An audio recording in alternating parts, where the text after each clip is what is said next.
All right, let's get right into it. Right now, in Islamabad, Pakistan, you've got two delegations, one from the US, one from Iran.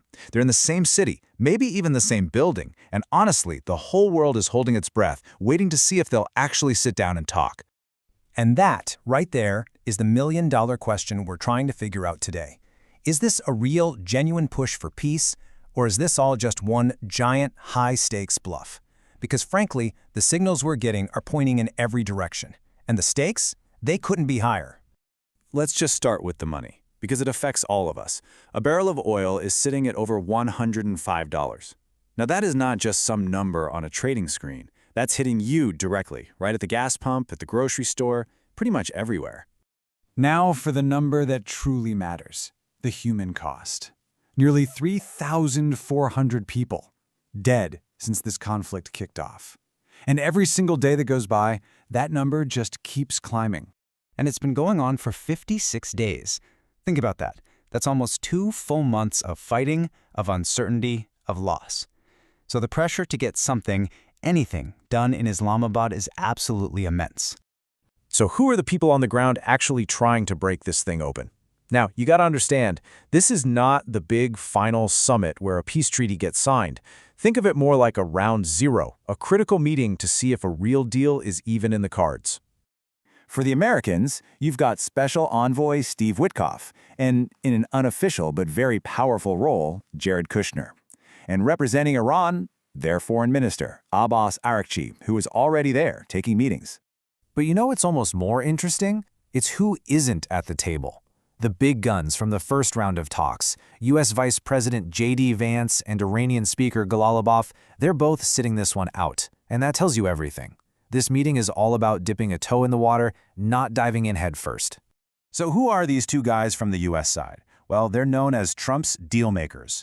Witkoff is a close friend, a real estate mogul who's actually negotiated with Iran before, and of course, there's Kushner, the guy behind the Abraham Accords.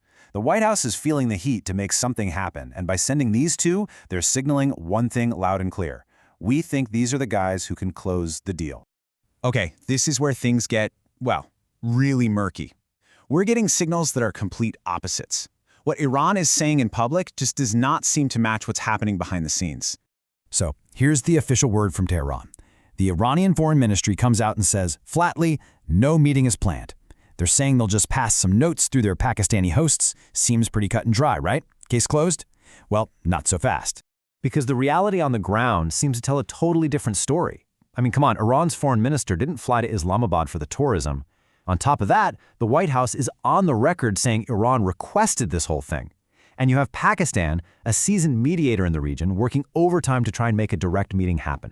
And this just puts it all in perspective. The U.S. is out there talking about being hopeful, wanting to move the ball forward. It's a public stance that is the polar opposite of Iran's denial. It creates this diplomatic fog of war. The big takeaway here? Somebody is not telling us the whole truth. Okay, so let's bring this home. Why should you, wherever you're watching from, actually care about some meetings happening behind closed doors in Pakistan? Because the outcome has very real, very tangible consequences for just about everyone. Let's just break it down. If you're in the US, Canada, or Australia, that $105 barrel of oil, that's why you're paying more at the pump. Simple as that. For Europe, especially places like the UK and Germany, high energy prices are a massive problem, and any real relief depends on things cooling down, on the Strait of Hormuz staying open.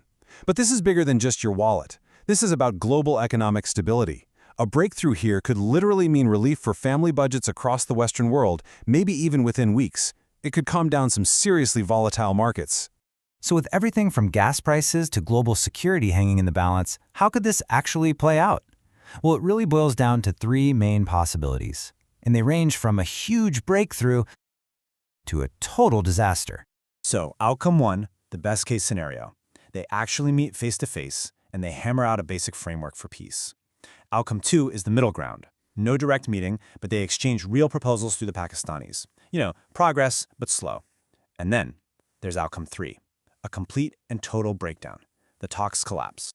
And that third outcome, that's the one that's genuinely scary, because the political pressure back in Washington to just walk away is huge, especially from the hawks in Congress.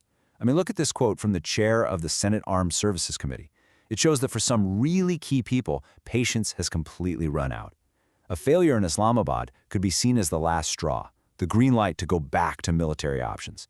But let's end on this one thought. You have to step back for a second. Despite all the tough talk, the denials, the political pressure, and the very real risk that this all blows up, both sides flew thousands of miles to be in the same place at the same time. And that simple fact might just be the most powerful signal of all that the door to peace, however small it is not completely closed. So that brings us right back to where we started, the ultimate question. After all of this, the denials, the secret requests, the massive stakes, what do you think is going to happen? Do Witkoff and Kushner actually sit down across the table from Iran's foreign minister?